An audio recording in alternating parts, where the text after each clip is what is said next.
बहुला मे करोत्पन्नम् अयोरेता अस्मा सुदत्त आरती उतारय बगरदाने बोल के आरती उतारय बगरदाने बोल के आरती उतारय बगरदाने बोल के आरती उतारय बगरदाने बोल के बगरदाने बोल के बगरदाने बोल के आरती उतारय बगरदाने बोल के आरती उतारय बगरदाने बोल के लीला पे द्वितीया के चंद्रमा लीला पे द्वितीया के चंद्रमा लीला पे द्वितीया के चंद्रमा लीला पे द्वितीया के चंद्रमा जटवा से बहे गंगाधार बगरदाने बोल के जटवा से बहे गंगाधार बगरदाने बोल के आरती उतारय बगरदाने बोल के आरती उतारय बगरदाने बोल के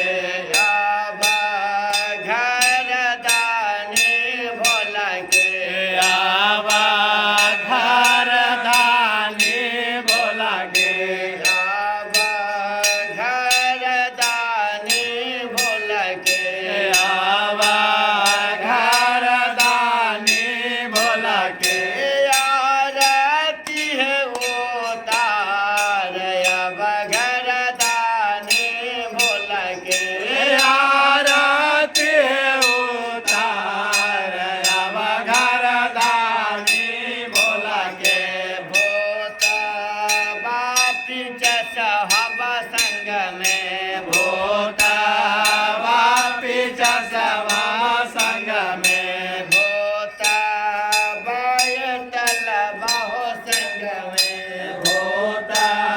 बायतल बहु संग में गलबा में नगवा के हारय बगरदाने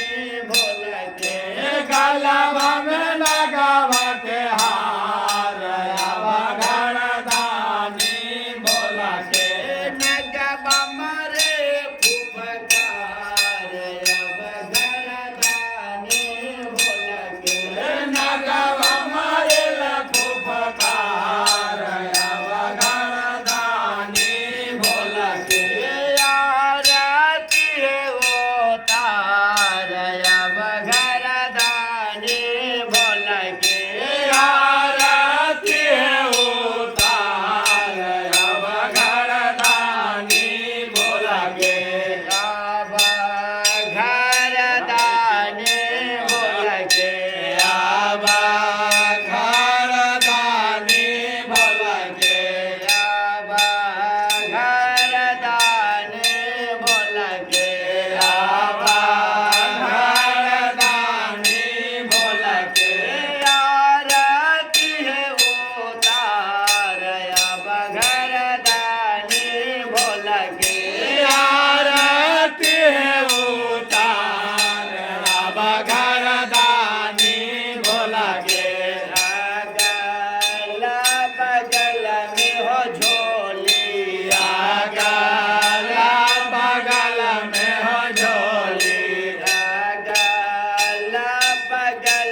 च पिता त्वमेव त्वमेव बन्धु दुर्गा त्वमेव त्वमेव विद्या द्रविणं त्वमेव त्वमेव सर्वं मम देवदेव माता भवानी च पिता भवानी बन्धु भवानी च सखा भवानी विद्या भवानी